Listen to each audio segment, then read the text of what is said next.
You need me to say something so you can hear us? And if you want me to sit closer, I mean, I feel like Hold on one I'm second. really sitting there because then I can see this screen. It's Go to mansfield.civicweb. Okay. test, test. Mansfield.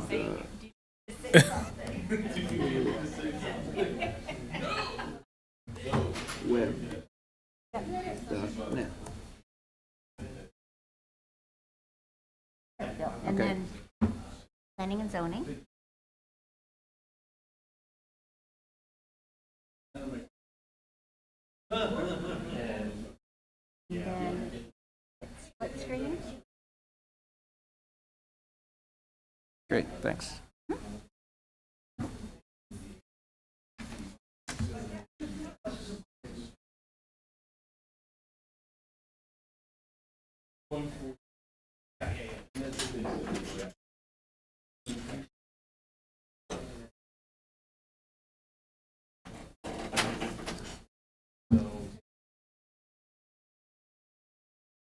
Why is there nobody on there yet? Was what? Why is there nobody up there yet? Yeah, I think it's the view. So Julie, Colleen has this in gallery view of what needs to be done for the instruction. okay. We sent, so we're told. Huh. So if we, yeah, I'm not sure. But I can't see anybody. Yeah. So Let's see.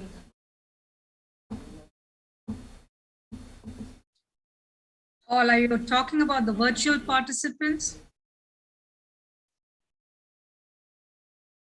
Now I can see Binu, but only when she speaks. Okay, that's the setting, I think. Oh, yeah, it must be the setting. Yeah. You have Dorian, Luann, Katie. Oh, you can Mira, see them all. Okay, I can't see anybody. And Craig. Yeah. Gallery, that's what we want, gallery. There we go. That's right. There we go. Now I can see everyone. Hi. We're all here.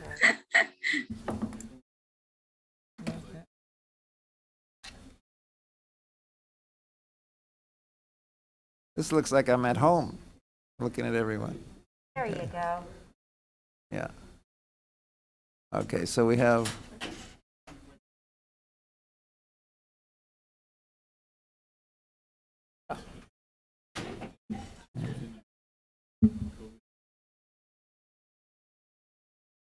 Luann, Cotton. Oh, there thank you. are.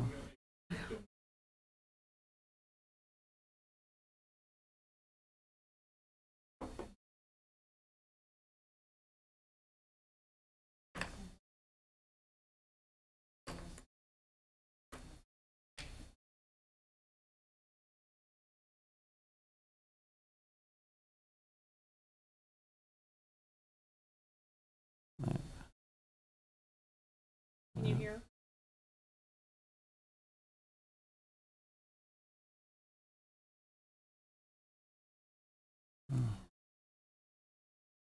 Manville. Okay. So the only ones missing are Plant and Manville, I think.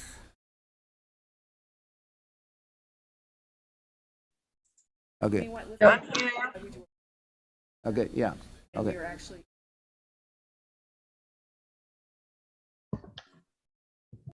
Okay. All right. Okay. Okay, I call to order the April 18th meeting of the Planning and Zoning Commission at 6:02 PM. And Linda, could you do a roll call for me?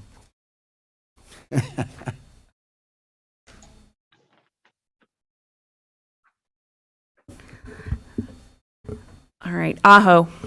Here. Chandy. Yes, present. Cooley.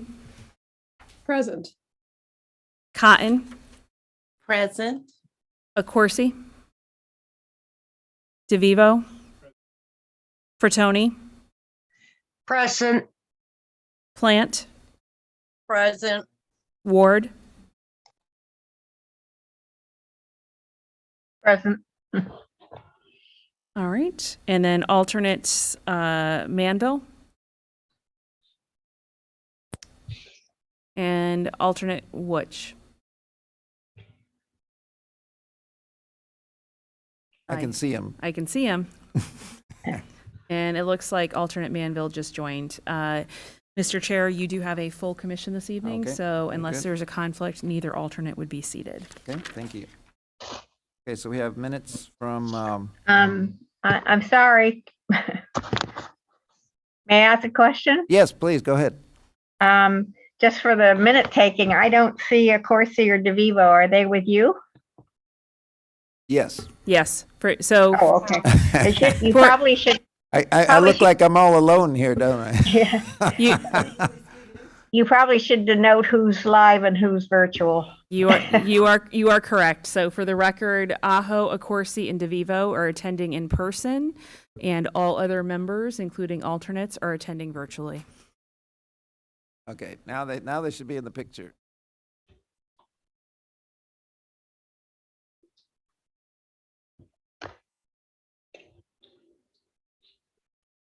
Oh, that's better. That's like looking at the other side of the binoculars.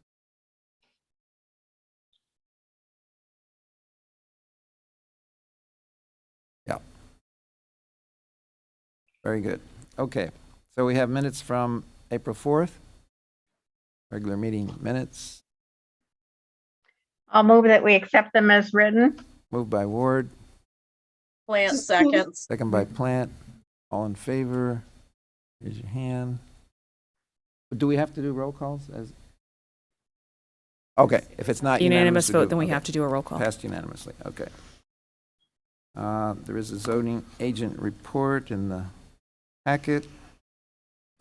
Our zoning agent is in the booth this evening, so if anyone has any questions for her, she can step out and to a microphone to answer them. She's doing double duty.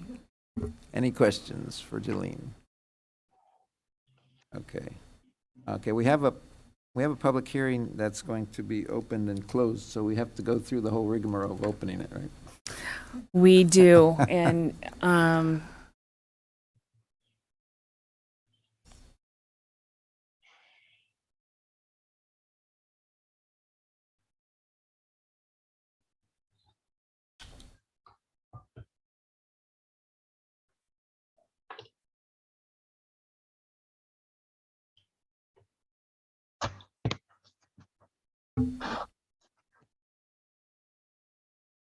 all right. The Mansfield Planning and Zoning Commission will hold the following public hearing on Monday, April 18th, 2022, in the Council Chamber, AP Beck Building, 4 South Eagleville Road, Mansfield, Connecticut, to hear comments regarding the following application. Oh, this is at 6:15 PM, so we actually Oh, okay, all right. can move on. We'll It Move on was, to- and I apologize, so 6:15, we'll come back to that. We'll come back to it, okay. So, old business A is application for approved site plan and special permit to modify a condition of approval for sidewalk construction. So, Mr. Chair, the applicant is here Okay. to review their request, and you Okay. also have a report in the packet from me regarding the requested modification. So, Okay. I'm going to ask the applicant if I can pull up your items and sorry. We don't do this often enough.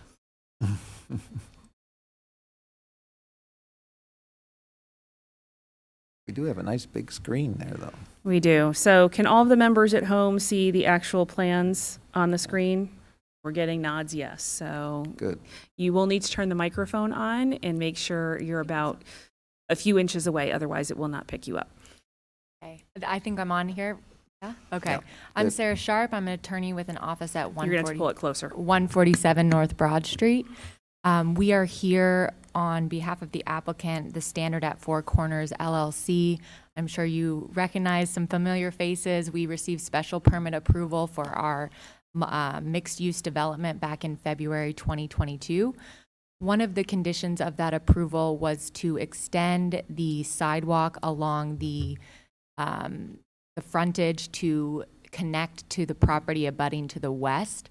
And that is not something that we did a very good job of explaining during our first presentations, is that the reason we ended our sidewalk before reaching our western property line is because of the existing wetlands and mature vegetation that are towards the west there. And there's a significant drop off that we're going to show you some pictures, and Jeff will walk you through it just to orient you. But we have extended the sidewalk connection further than what we had during our previous special permit site plan approval. We've extended it by about 68 feet, I believe, and we've extended it all the way until the end of our project development area, sort of the natural stopping point before you reach the woods there. And when you see the vegetation, I think you'll understand that there is a significant difficulty with putting in a sidewalk there. And the property to the west is also mostly wetlands. It's very wooded. We don't know of any plans to develop it, nor is it clear that it could be developed. And so that's the reason that we've stopped the sidewalk sort of at the logical end of our development. And, the likelihood that there would be a development in the future that you would connect to there doesn't seem very likely. And so it didn't make sense to us to impact wetlands and potentially have to fill wetlands to put in a sidewalk that's really not going to go to anywhere. So I'm going to turn it over to Jeff to show you like the images and walk you through sort of the technical details of how we came to this decision. And then we can discuss if you have any questions. Thank you, Sarah. For the record, my name is Jeff Board. I'm a professional engineer in the state of Connecticut with Bowler Engineering at 65 LaSalle Road in West Hartford, Connecticut. And Sarah did a good job alluding to what you see on the screen here is the site plan that you guys have had before you previous, with the exception being in red, was where we extended the sidewalk to. So right at the left edge or the western edge of that red line work is the natural tree line, which, Linda, if you go to the next slide here.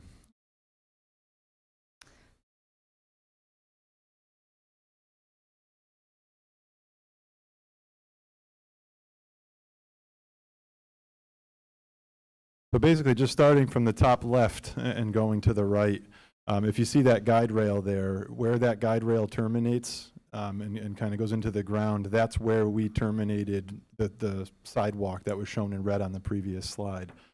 It kind of lines up with the existing wood line that's out there. If you look on the third image from the right, you see that concrete structure.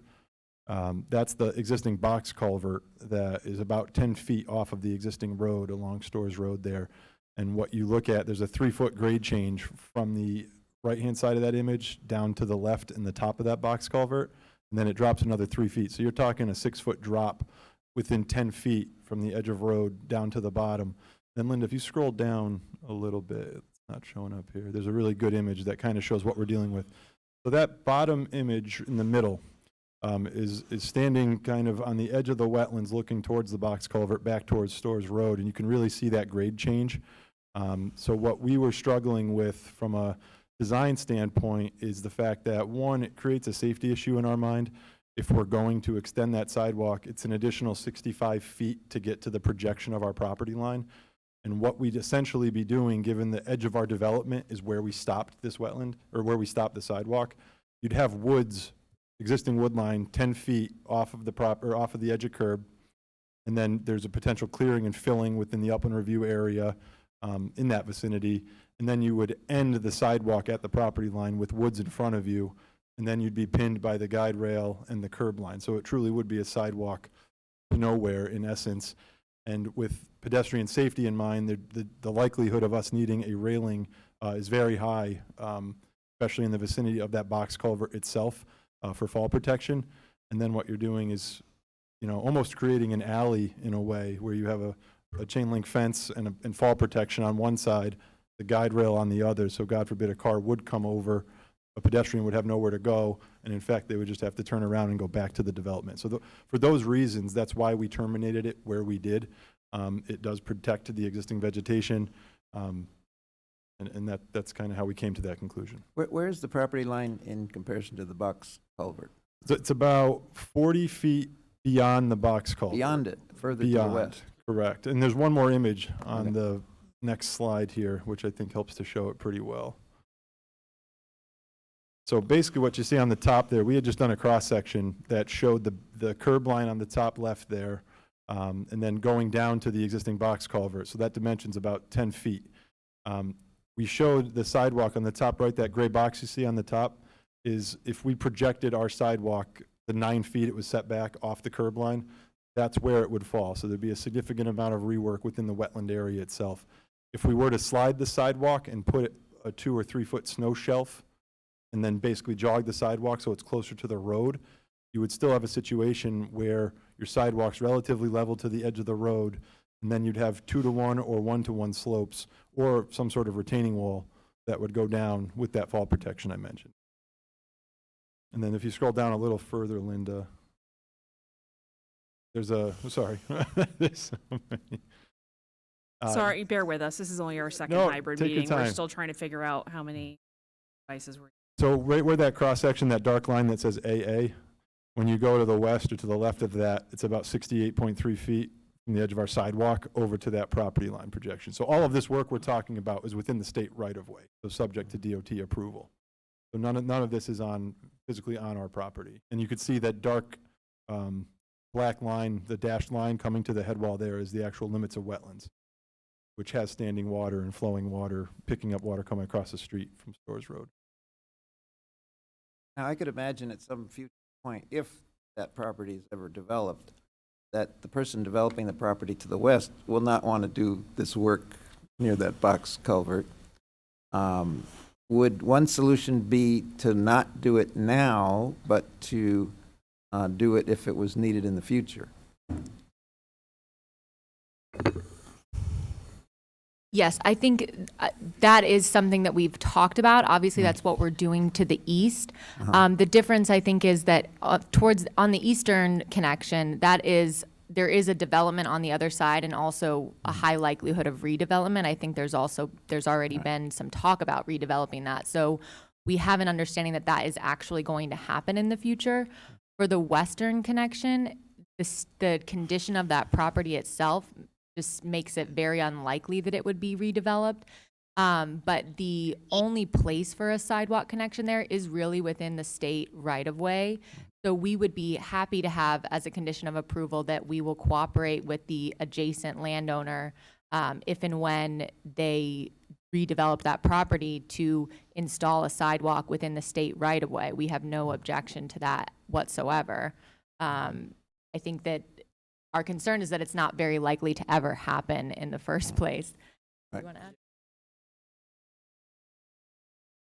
add? My name's Chase Powell. I'm with Landmark Properties on behalf of the Standard at Four Corners LLC. One of the concerns that we have, Commissioner Aho, in regards to doing this at some point in time in the future is the way that our projects are developed, it's really difficult for us to, if we're capitalizing this deal up front and we're trying to project in the future that, something is very uncertain and could potentially happen in the next, call it 5-10 years from when the project is actually being constructed, then, the costs associated with doing that work could be 2 or 3 times more because you don't have the construction crews on site, that are already mobilized and just taking down this small section of sidewalk. Instead, you're having to mobilize a crew and do all of the work for this small section of sidewalk that, quite frankly, is not even on our property. It's within the right-of-way. So, from our perspective, what would make more sense is to, if and when that adjacent property was developed, to require the adjacent owner to just, extend the sidewalk however many feet that is. It's a very small portion to the bounds that we're proposing because it would financially make a lot more sense for them to do it. I mean, it would be significantly less cost. And I mean, they wouldn't have to go through, the same hurdles that we would have to in order to remobilize and get construction activity on this site.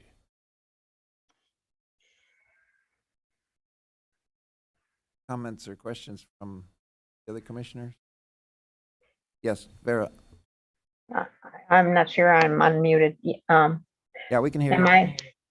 Pardon? We can hear you. Okay. Well, did I just understand Mr. Powell correctly that he'd put the cost on the adjoining landowner for his land to put the sidewalk in? Did I understand that right? No, that's not correct. It's not on our land. It's within the state right of way, which Yes, is not but in it's our not- property. But it's not the adjoining landowner's purview either. So I think we need to leave room for that to happen. That it's just a possibility, and we want to leave room for that possibility. So I would, of the options, I would pick number 4 to authorize the segment to be deferred pursuant to the requirements of the condition 3. Okay. Yes, Luann. Thank you. Is it possible to put up a map so that we can see the edge of the development? Are there other areas where the sidewalk falls into the DOT right of way? I know there was going to be a bus bump in, I think, possibly. So it seems like there are other things that you have to go before DOT to deal with. So that does not seem to me like that is something that would limit you to being not able to do this.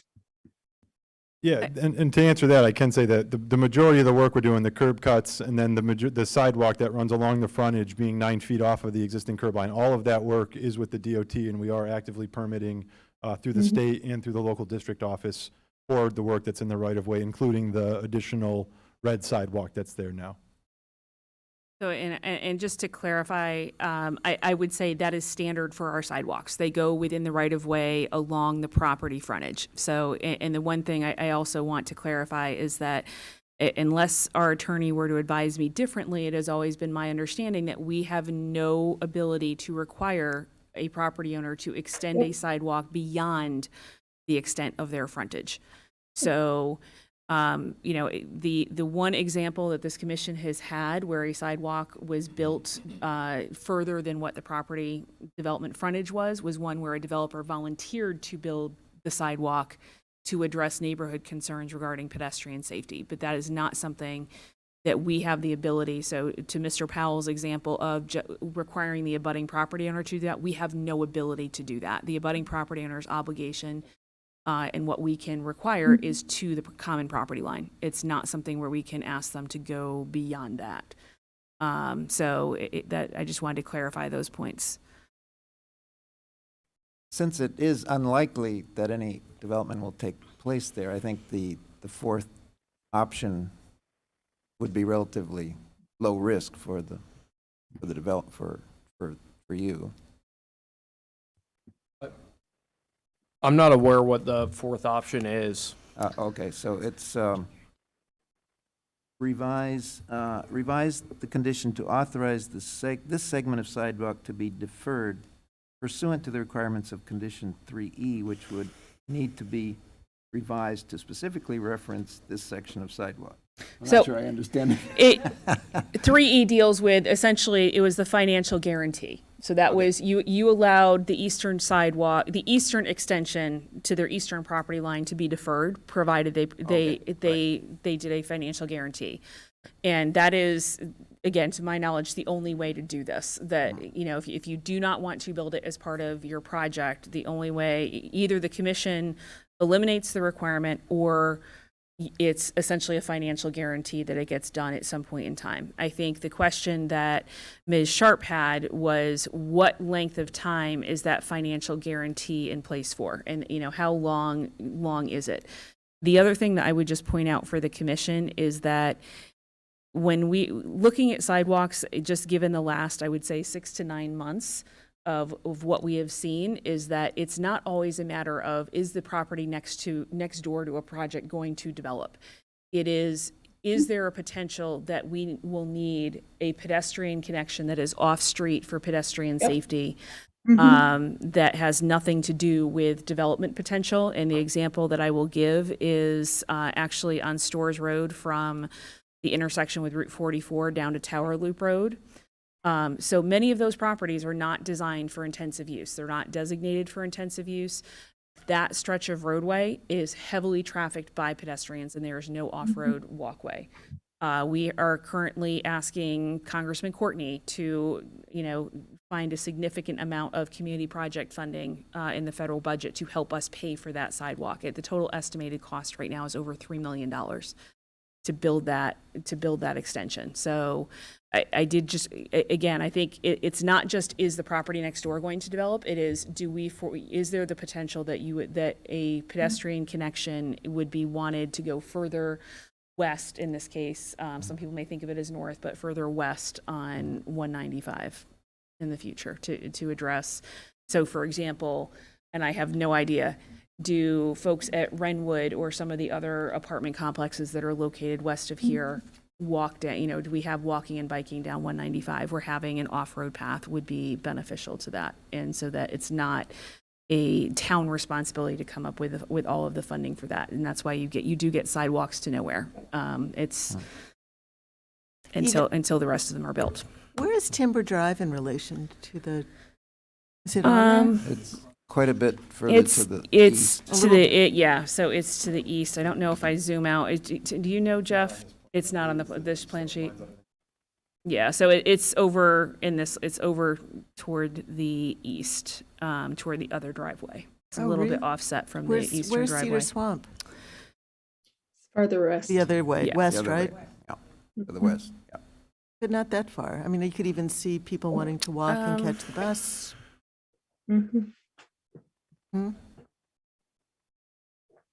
Walkable. I think that in this case, I understand that sidewalks to nowhere may happen and that that might happen in the future if we were required to install this sidewalk. I think the concern with putting it in now is that it is unlikely that that property will be developed. And so you're talking about some wetland impacts that may not really be necessary. And also there is a safety issue with this particular sidewalk to nowhere because you're sort of putting it in between the guardrail there and then what would need to be some sort of fall protection fencing on the other side of the sidewalk because there is a steep drop off, and you'd basically be putting a pedestrian in a little box where if there was an issue with a car coming off the road, they would really have nowhere to go. So if that sidewalk needs to be put in the future when there is, somewhere to go or a reasonable need for it, then maybe that makes more sense. But doing it now where there's nowhere to go, it seems like it causes more problems than it solves. That seems like a reasonable compromise to defer that to.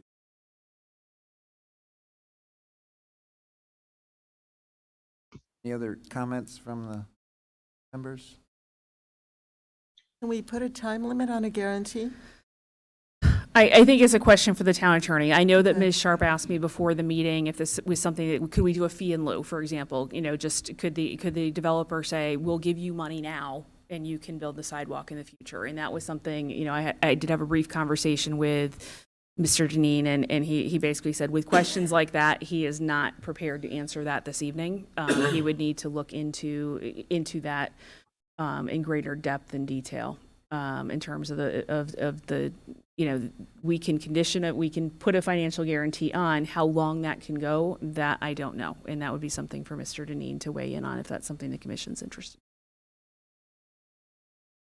in. Vera has her hand up. Yes, I can't see Vera, but Oh, yes, sorry. Go ahead, Vera. I just think that there's a great possibility that we'll be looking for a walkway, just like there was one for the Hunting Lodge Road that went all the way around to CVS. So I really think that we would be remiss in not providing for that to be done. And course, the longer you wait, the more expensive it's going to be. And so a financial guarantee isn't going to account for increases in 10 years, so, or 5 years. I just think we ought to have that provision for them to provide when it's deemed important to provide it. So Vera, are you supporting the fourth option then? I am, very Okay. much so. Okay. Yes, Binu. Yeah, the financial guarantee or fee in lieu, if that is possible and that is what they prefer, I think I could be open to either of those options. Can't quite hear you. Can you hear me now? Yeah, better. Okay. The financial guarantee or a fee in lieu option both sound as okay to me. Uh-huh, okay. Is that something we can write in, Linda, now, or we need to talk about that later? I think if that's the direction the commission wants to go, then my recommendation, given the applicant's concern regarding duration of that, would be to talk to the town attorney and come up Okay. with something that I can present to you at the next meeting for Okay. So we for could, review. we could set this aside till the next meeting, if that's, yeah, Vera? May I ask just one more question? A financial guarantee is that set in stone for the amount put aside and that no more would be requested, or fee in lieu? So again, the fee in lieu, that's going to take research by the town attorney because we're not sure we have the ability to do that. We don't have, I'm not aware of any fee in lieu provisions for sidewalks. The financial guarantee, typically that is a set amount. So it is, you know, that's something that would be, for something like this, I think typically a cash bond, or I don't know if this would potentially, I think it has to be at least $100,000 to rise to a letter of credit authorization in the regulations. There is typically an agreement that goes along with that, you know, sets the terms and how long the applicant has to perform the work. At which point, if they don't, the town has the money to do the work. But it typically does not have any kind of cost escalation clauses in it, if that's what and I think that's what you're getting to is, you know, yeah, it's based on a cost estimate from the assistant town engineer. Again, I think they're typically used for things that I would say are intended to be fairly short-term in nature, with the exception of some subdivisions and common driveways where they just haven't been built because there hasn't been interest in them. Okay, I think there's a consensus to, yes, go ahead, Luann. Sorry, I just have one more comment. If I'm reading this correctly, Linda, looking at your report, you do find that this is hard, but it's absolutely feasible to do. Is that correct?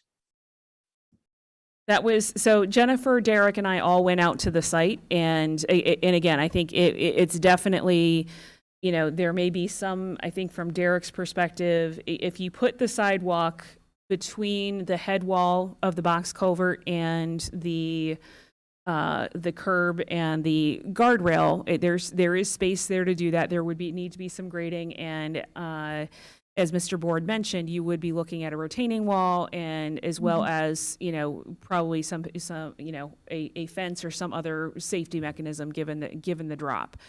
But yes, it was our opinion going out there that it was something that was feasible. Would there be a wetlands license required? Potentially.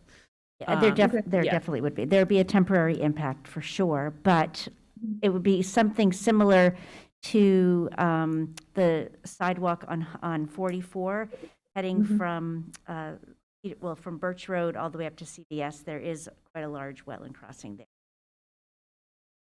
Okay, and Mr. Powell also was the one who brought up that if this isn't done now, it'll cost more in the future, right? And it sounds like we are unclear whether or not any funds that we would receive in whatever form would cover the cost of that in the future, right? And then there's also the question of whether DOT would have any jurisdiction to approve this. So from my perspective, it sounds like the best thing that we should do for the town would be to do the sidewalk, but first we need to make sure DOT would allow that. So doesn't this need to go to them first?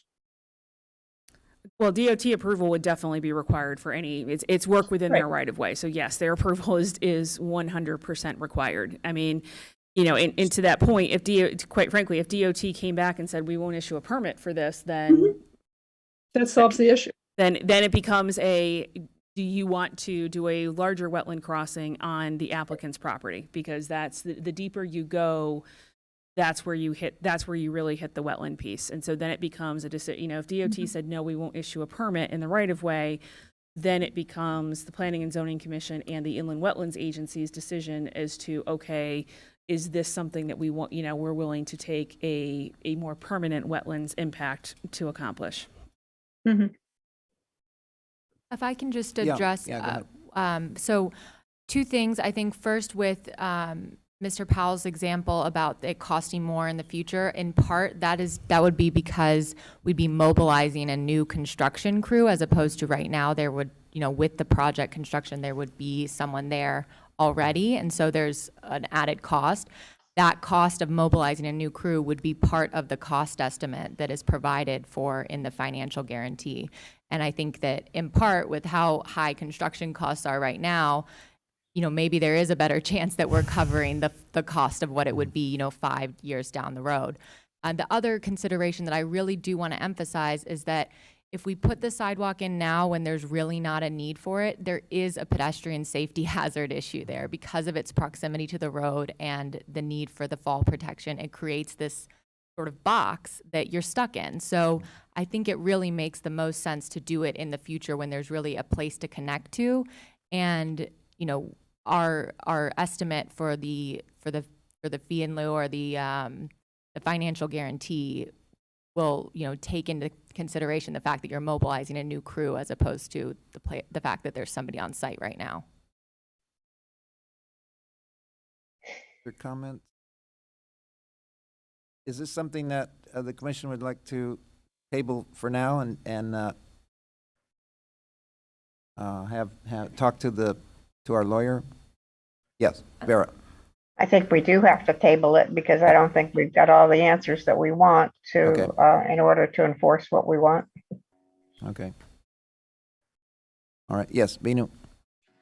And the part about requiring to mobilize again, if we defer the sidewalk construction, I'm guessing it will be a partnership sidewalk construction with the town or with whoever is, you know, doing the next development for the connection. So I don't think the question of mobilizing again, it may not be the responsibility. The financial aspect will be the responsibility of this team, but I don't think the construction itself has to be the responsibility of this team. Okay. Do I need a vote to table it? Or can I? No. Can I okay, it is tabled. If the commission, it sounds like, you know, what I'm hearing.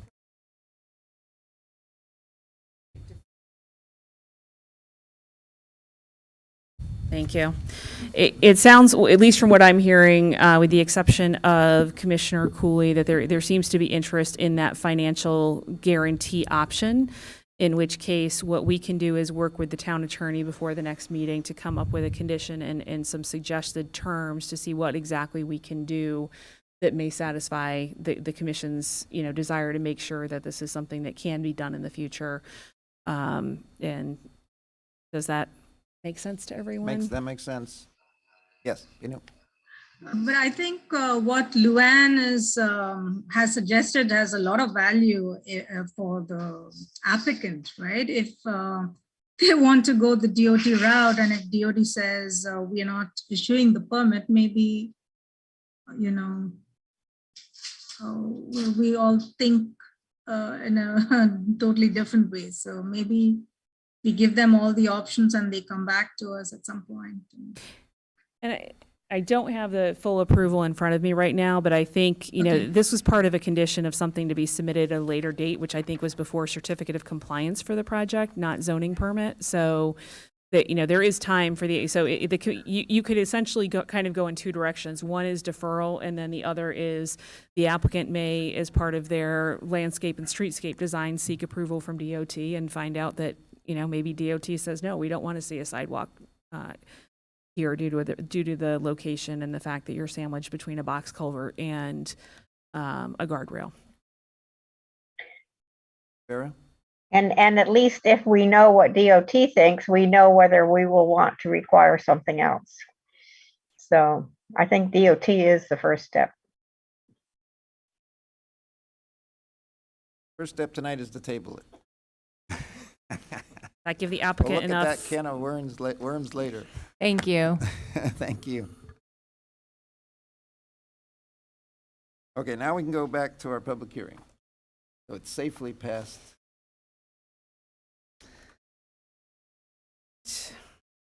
Bear with me for 1 second, please.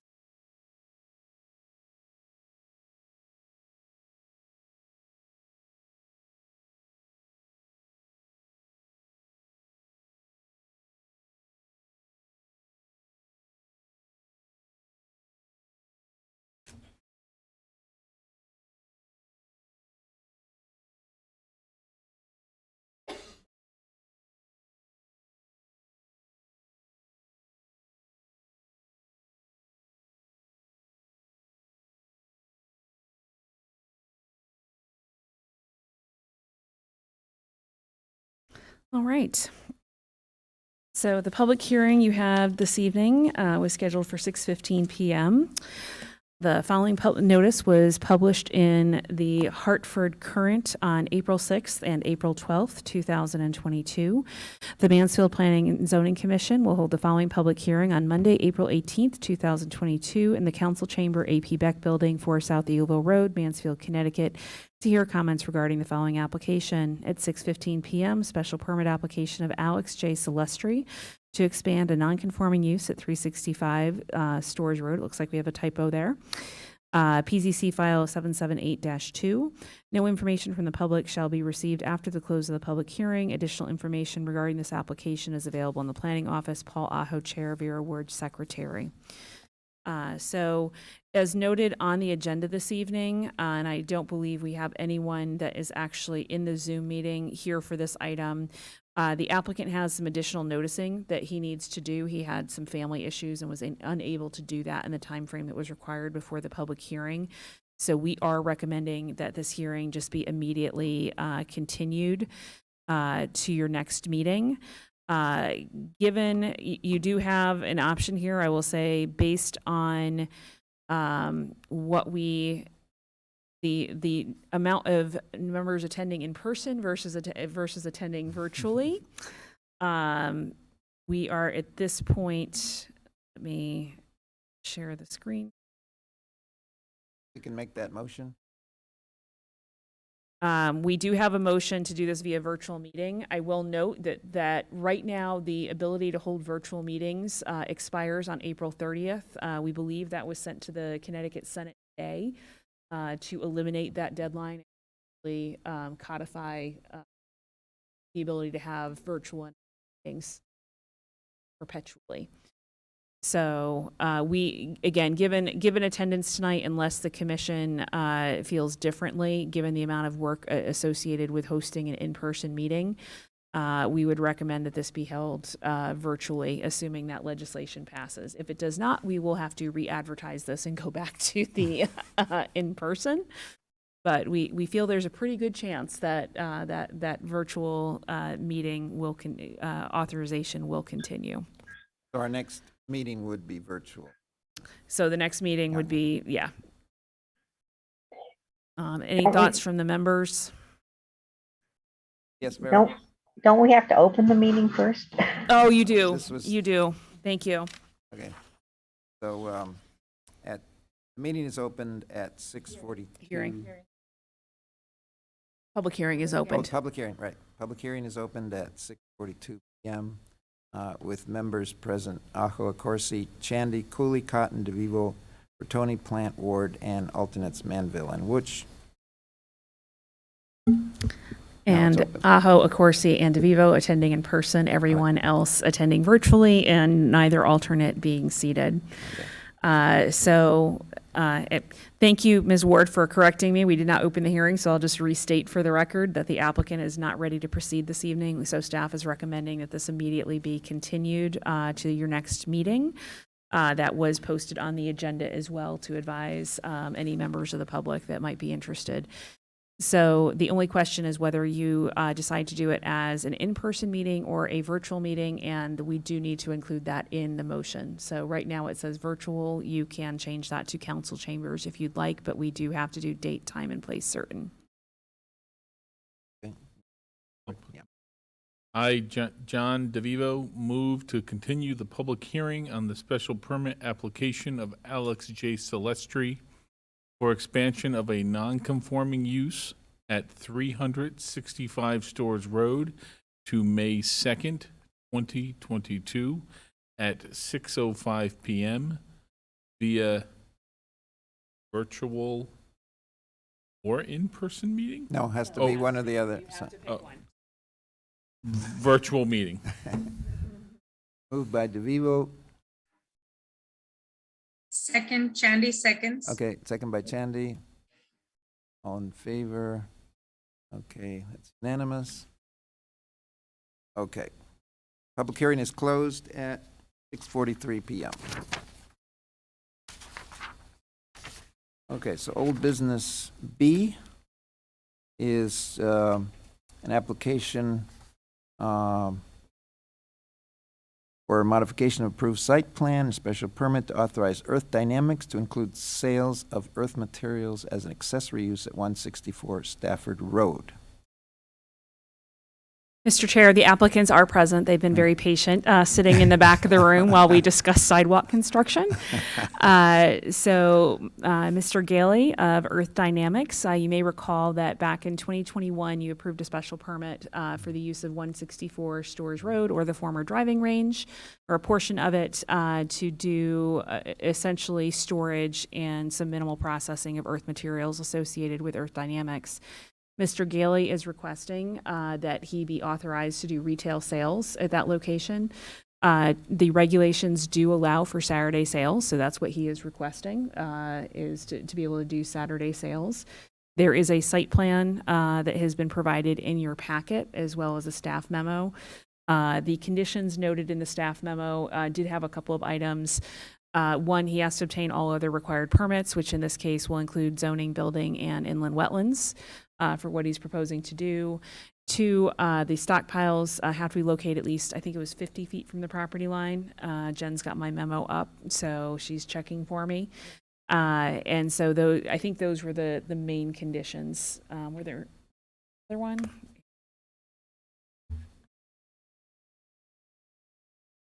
And erosion and sedimentation control for your stockpiles. Those were the three conditions. So that staff's recommendation. Mr. Gailey's here to answer any questions you may have. Any questions from commission members?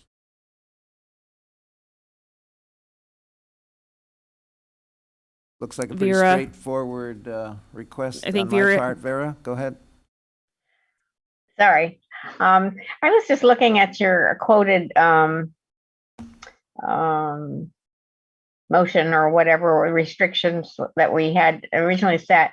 And it said additionally, sales and deliveries may be made from 7 a.m. to 7 p.m., but it doesn't state what kind of sales. So I'm not sure how much of a change this is.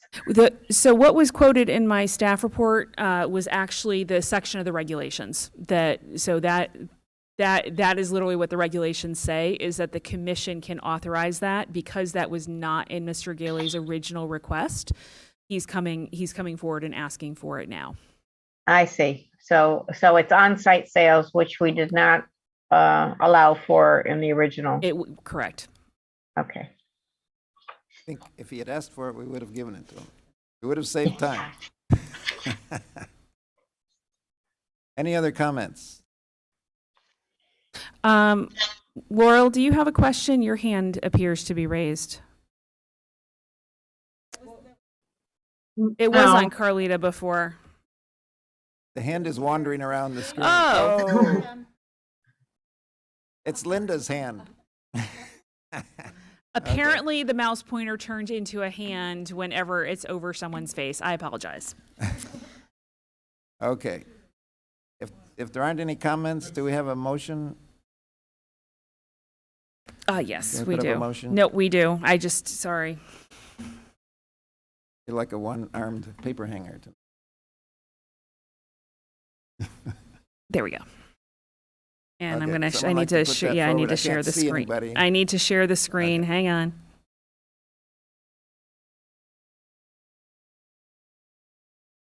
Okay.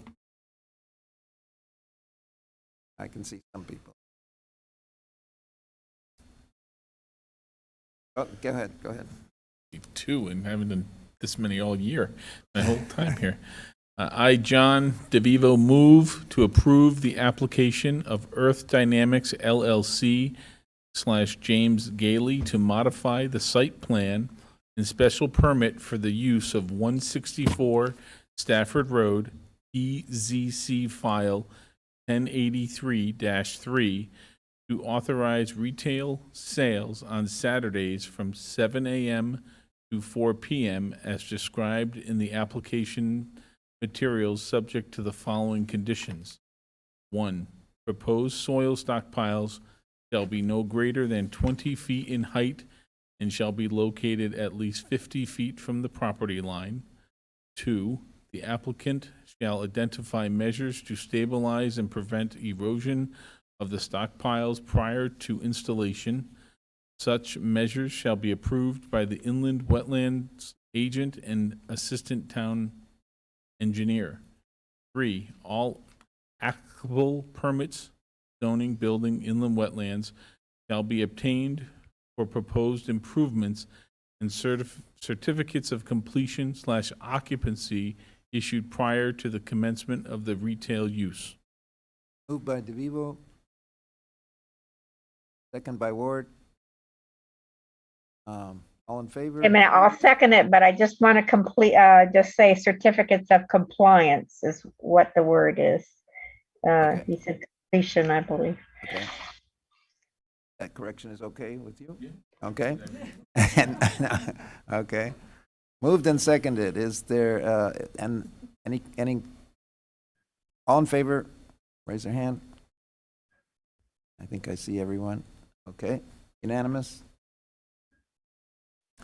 Okay, so old business C is tabled. Old business D is, yes, thank you.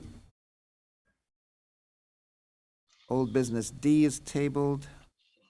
Under new business, we have temporary food vending on Betsy Patterson Square. Is this something we can give them a free rein to go whenever they want to drive that truck over? So there? I will say that, this is something where we've traditionally had them come back every year, and they did come back with specific dates this year. The suggestion in my memo and the motion that I am going to share on the screen essentially eliminates the annual requirement for folks to come back, and simply requires that they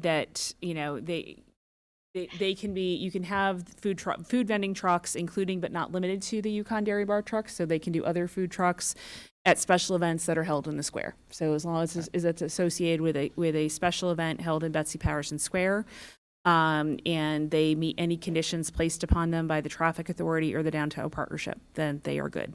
That'll save us some time, and I can't imagine any commission member objecting to having an ice cream cone in downtown stores.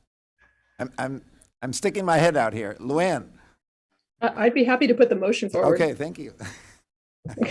I, Luann Cooley. I thought you meant object to ice cream. No. I, Luann Cooley, move to authorize the temporary parking and use of food vending trucks, including but not limited to the Yukon Dairy Bar truck at special events held in Betsy Patterson Square and Store Center. The use is accessory to downtown stores events and shall be subject to any conditions that may be placed upon the use by the Mansfield Traffic Authority or the Mansfield Downtown Partnership. Moved by Cooley, Second. second by DeVivo. Shandy. And Andy, all in favor? Passed unanimously. I want an ice cream cone. And Mr. Chair, just for the record, who was the second on that? I think you noted okay. two. Chandy. Shandy? Yeah.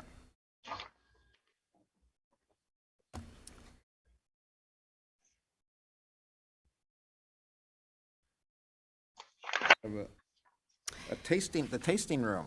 Yes, so the next item on your agenda is receipt of a modification to the Kirby Mill Winery. So you did approve wholesale manufacturing and wholesale sales of wine. I believe it was in 2020 or 2021, and they are coming back now requesting a tasting room on site as a modification. Because this is a non-conforming use, they are required to notify property owners within 500 feet of the requested modification. And the commission also has the discretion to require a public hearing on any proposed modification to a non-conforming use. So there are two motions that are listed on your agenda, or I should say, a motion with a potential continuance, which is if you believe that you want a public hearing, we just need to add that sentence and specify a date for the public hearing. So what do you think? Do we need a public hearing?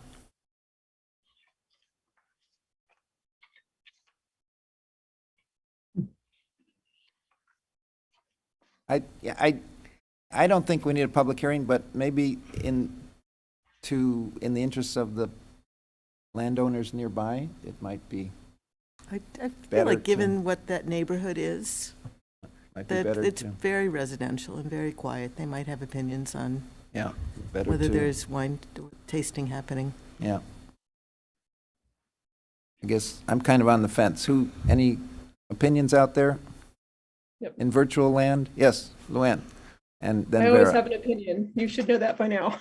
I- Yeah, I agree with you. I do think that the neighbors should be able to have a chance to voice their concerns if they should have any. I think that seems absolutely fair, and we should have a public hearing.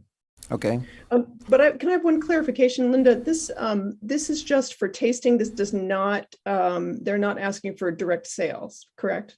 Well, no, there would be tasting room with direct sales. Okay, so that's yeah, because different. that's the whole purpose of a tasting room, yeah. Well, not necessarily, because Right. there is Could be, yeah.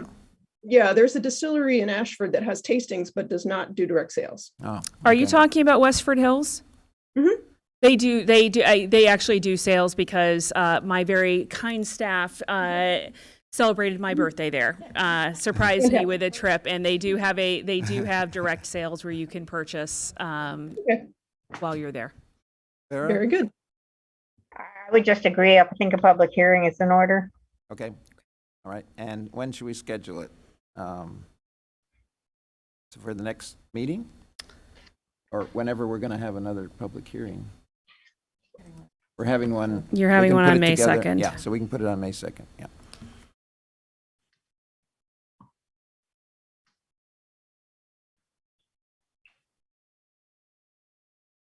Oh, do we have enough time? If we advertise in the current, then we place the ad tomorrow, yes. Broaden the motion to do pursuant to statutory requirements, and that way, if they don't have. Yeah, time- why don't we do that? We'll just Yep. we'll take that off. Yep. So,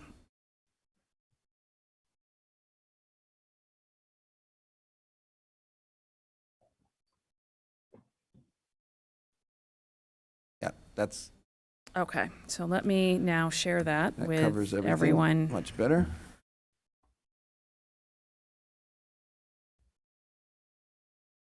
Okay. Can everyone see that now? Okay, someone like to put that forward? I'll do that one. Okay, thank you. Accorsi moves to receive the application of SMNJ LLC, applicant owner, to modify the special permit for the Kirby Mill at 114 Mansfield Hollow Road, EZC file 1118, to authorize a tasting room associated with the Kirby Mill Winery and referred said application for review and comment. A public hearing shall be scheduled pursuant to statutory requirements. Moved by Accorsi, second by DeVivo. Any discussion? All in favor? Passes unanimously. Okay, we have, next on the agenda is the town manager's proposed budget. And if those all go through, we got lots of nice nuggets in there for us. So there are a couple of things. You do have a memo for me that kind of highlights what is in the town manager's budget presently. So there are actually two suggested potential actions for you on this. One is standard. We typically bring you the capital improvement program and ask for an opinion as to its consistency with the plan of conservation and development. So my memo, and again, bear with me while I bring that up, does highlight a variety of capital improvement projects. And I will say they were put into two buckets, because the second item is there are actually a number of new things or things related to planning and development activities that are in this budget. And so the other potential motion would be for you to authorize the chair to submit a letter in support of the town manager's proposed budget related to planning and development activities. So some of those highlights include reclassifying the planner 1 position from a grade 17 to a grade 19. And this is something that was recommended by myself and I know by Jennifer based on the education experience and training that is required for this position, particularly with the requirements of state statutes. So this position is Jolene's. She is our zoning agent. And she is required to be certified and undergo education requirements as part of that certification annually. We have also requested that a new community services coordinator position be created. This would actually be in the Department of Human Services based on the workshop we were at. The position would create a single point of entry for all resident assistance programs. The reason that I'm highlighting this is part of the planning and development activities, because you may say, well, this is human services. Why do we care about this?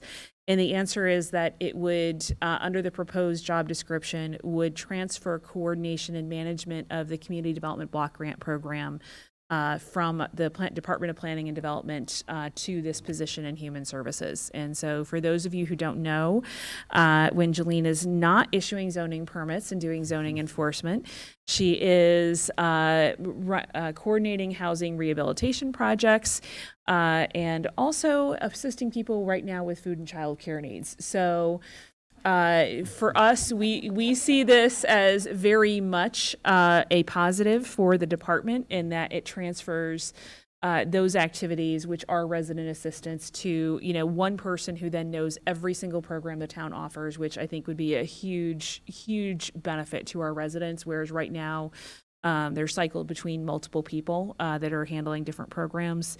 And also, quite frankly, just to get Jolene back to focusing on planning and zoning. So that's why you're seeing something about human services in our budget, or in our in things that we think benefit planning and development. We have also asked for funding for individuals to run the media booth and the Zoom meetings, so that there's less of jockeying here, and that we have someone that, if that is the case, they will actually be also presumably doing camera. So instead of this evening where when we had the applicants in for the standard at Four Corners, you just had the wide shot view, with someone in the booth that has training, they can actually change so that there's multiple, but they can zoom in and say, okay, the applicant is speaking. So instead of the wide shot, you would have actually Sarah, Jeff, or Chase speaking if you were watching from home on YouTube. So in terms of capital projects, there are several capital projects related to planning and development that are proposed in the budget. We did propose some money for upgrades to our permitting software so that it can accept applications for the Wetlands Agency and Commission. Right now, we have to transit. That'll be a future transition, hopefully, if it gets to the point where it can accommodate those applications. I would say that the big one is the Hunting Lodge Road, or the West Campus Neighborhood Plan. I realize I should have named it something different when I did the write-up for the town manager. But the purpose of this is to really do a neighborhood plan for that area that's located west of campus. It's a neighborhood that has seen a lot of transition over the last, 30 to 40 years. It used to be a faculty neighborhood. It is now primarily rentals. There are still owner occupants in that area, and they are increasingly under pressure. And there's a lot of interest from investors. So, for example, we had a letter from a property owner earlier this year, or an email saying that everyone on their street had received letters from realtors out of West Hartford saying they would buy their houses sight unseen, no inspection, cash deal. And so, that for the homeowners that are there, that is something that's very concerning, that, how much more turnover are they going to see? We're also in a position where Goodwin School will be closing. There was a presentation for those of you who are interested at last week's council meeting about the progress that's being made on a facility study, and there are a few different ideas for how that property might be used. But with the loss of that neighborhood anchor, again, it's just looking at all of the pressures this area is under, including the fact that there is sewer and water service available to portions of this neighborhood. So when you put all of those factors together, there's a lot of pressure. And so the purpose of this neighborhood plan would really be to kind of focus in and do a little bit more detail with the goal of coming out with the regulatory tools and design standards that we need to really say this is what we want to see happen, as opposed to reacting to development that we're telling developers, no, this is what we're looking for, and this is what we're not looking for. The second piece is that it can also help identify public improvements that are necessary. One of the things that we find with grant funding is typically funders are looking for something where you've had community input, that this is a priority for the community, and you can document why it's a priority. And that also it's something that you have kind of lined up. So what funders are typically, they're not looking for you to go, oh, what can I think up because there's grant funding out there. It's like, no, what do you have in the pipeline that you're just looking for? So those are all the things that made us really put this proposal together. And I will say Jennifer has been a champion of this for years. So near and dear to her heart, and, but it's something that we are hoping that the council will fund. This was, I will say, in my entire budget presentation, the only thing that received questions. And it was something that was identified as not being a priority with ARPA funding, so I wasn't surprised. I think there was a lot of confusion as to what this was. We have had some neighbors speak at the public hearing on the budget saying, please, please, please fund this, as well as reach out to us to say, what exactly are we thinking about? The other pieces in here, some of them are repeats. So the positioning and marketing plan, that's just continued implementation on the economic development side of our marketing plan, as well as funding for wayfinding and signage implementation. We should have a wayfinding and signage plan later this year. And we're excited to see that. That will be providing guidance on everything from what signage should look like for town buildings and facilities to signage to help our visitors find their way around town and also find key destinations. And then last but not least, the community development software. But if community development transfers, the software goes with it. So those are the CIP projects related to planning and development that are in the current proposed budget that the council's considering. The other projects for capital improvement, I did do a summary for you. General government is mainly software and software updates, as well as conceptual designs for changes to municipal facilities based on the outcome of the municipal facilities plan. Public safety projects is primarily acquisition of equipment and vehicles. Public works is mainly road resurfacing and drainage projects. There are some other items included, such as rectangular rapid flashing beacons, or RRFBs, proposed for crosswalks on South Eagleville Road to improve pedestrian safety. Facilities management, repairs and improvements to town facilities, which is, again, is pretty standard. Community services is all parks and recreation, with the exception of a new vehicle for human services. And education will fund technology infrastructure improvements in our public schools. So again, there are two potential motions for you, which I can put up on the screen. One is the standard, you're looking at all the CIP projects and finding that it's consistent with the capital improvement program. And then there's a second one if you feel strongly enough about the manager's proposed budget that you would like to authorize the chair to submit comments in support of that budget to the town council. So it's two different motions. Two different motions, correct. Okay, we'll up the first one. Any comments before we move to the motions? I'm trying to figure out, sorry, I just want to make this. If not, would someone like to put the first one up? I do. Ward Okay. moves that the PCC make a finding that the proposed FY23 capital improvement program budget and the proposed projects contained therein are consistent with the Mansfield Tomorrow Plan of Conservation and Development. Nothing herein shall imply PCC approval for any proposed projects. Departments involved with land use projects and site improvements must coordinate plans with the Director of Planning and Development and/or the inland wetland agent and make such applications to the PZC or IWA as is required by the Mansfield zoning and inland wetlands watercourse regulations. Moved by Ward, second by DeVivo. All in favor? Raise your hand. And looks to be unanimous. Okay. And the second motion. There we go. I can put that forward if you'd like. Okay, thank you.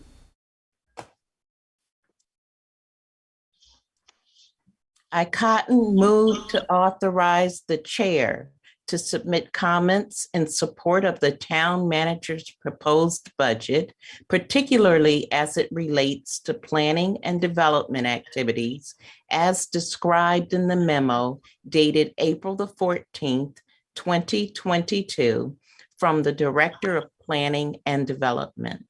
Moved by Cotton. Second by DeVivo. All in favor? Passes unanimously. Okay, Mirror Lake's going to be dug up. So if we want to make comments, so should we move that over to inland wetlands? So the Conservation Commission is going to be reviewing that at their meeting on Wednesday night, and so I think we should look at that at your May 2nd meeting. Okay. And it may be more of an inland wetlands, and so if it is, we'll put it on that agenda. We just wanted to let you know that it was going on and get you a link to the document at this point. Okay. Now,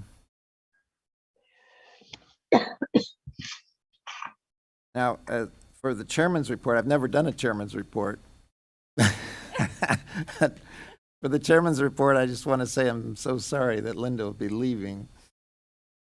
And we're going to miss you a lot. Are there any plans to have something at the end of May? Maybe at our second meeting? Okay. We'll surprise her. TBD, yeah. Okay. All right. And I want to say thank you because this was a very hard decision for me. I'm going to get emotional right now, and I still have over a month to go. But working with this commission has been just such a privilege and a pleasure for the last almost 11 years. And I did not make this decision lightly. It's something that for me is going to provide me with some professional growth and opportunity, as well as the ability to be closer to family. So that is what underlies my decision. But I will say, leaving this incredible team of Jennifer, Sandy, and Jolene was a very tough decision for me because they are the best there is, and I know that I am leaving you in great hands. So, but you still have me. You have me for 2 more meetings. Okay. 2 more meetings. You know, you can't get rid of me that easily. So, I will be around for a little bit, and but yeah. So, and I will hopefully at some point be able to announce exactly where I'm going, but that is an announcement for my new employer to make. So once I have, once they are ready to do so, I will let everyone know exactly where I'm going. She's probably going to run all of Raleigh-Durham. Who's going to be interim? We don't know. Okay. Okay. Anything else tonight?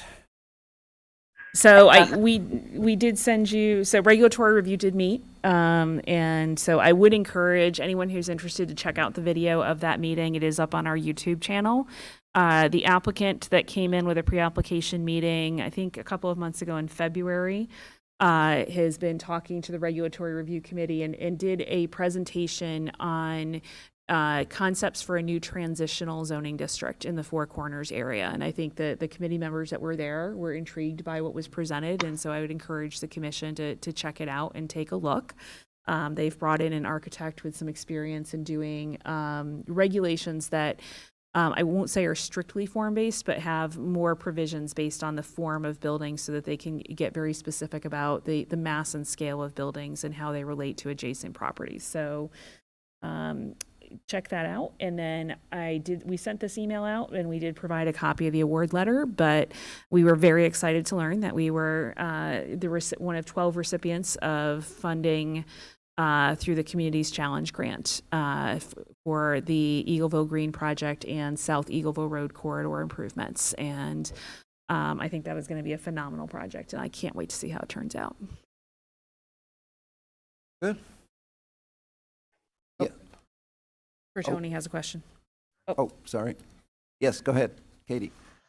I just wanted to remind everybody of the Earth Day celebration extravaganza that's going to be at the community center on Saturday, the 23rd from 1 to 3.